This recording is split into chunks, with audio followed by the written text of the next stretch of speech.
Mr. Fang, uminom pa tayo. Isa pang shot. Cheers. Di ko pa pala sila napapakilala. Ito pala si Yao Yao. Yan naman si Ting Ting. Don't worry, malakas uminom ng dalawa. Sasabayan kinala hanggang sa gusto mo. Gusto ko yan, ha? Mr. Fang, ito yung proposal na ginawa ni Mr. Yang. Proposal na yan. Uminom na muna tayo. Mamaya na yung trabaho. Tama. Hindi ba, Mr. Dapat may inuman para maganda ang usapan. Cheers muna. Nice to meet you, ha? Cheers. Cheers, Mr. Fang. Cheers. Cheers.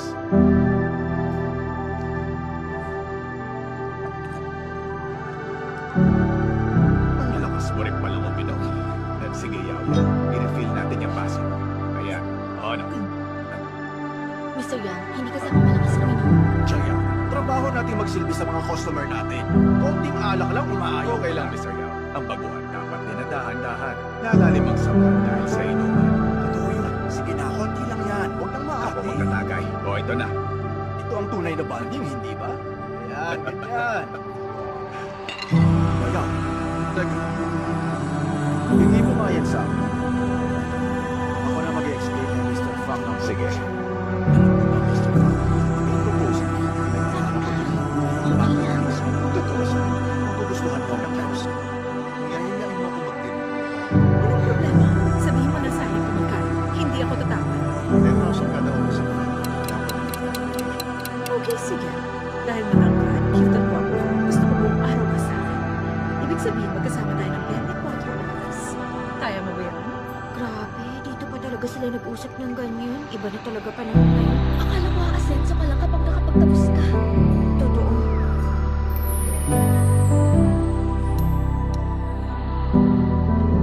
Pero 10,000 per hour ang halaga niya. Pero wala tayong appointment ngayon. Kaya next time. Eto na yan. Yung mga pagkain ng kaserve na hindi ko mauubos yan ang mag-isa. Sayang naman yung mga in-order ko kung aalis ko na rin naman ito. Pag-isip mo na mabuti. Kumain mo na tayo. Tapos magkakatahan na. Ano din?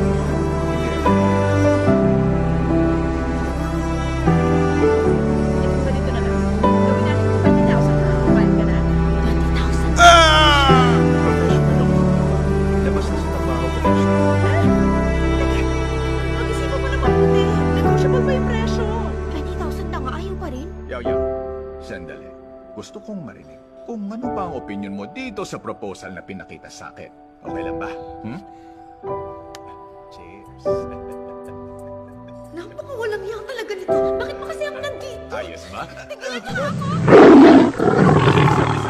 Ano ba problema mo, ha? Anong ginagawa mo? Siyang Yao, mag-sorry ka kay Mr. Fang. Ayaw mo ba ng trabaho? Sino akong abogado? Professional ako at hindi ako tulad ng iniisip mo. Ito.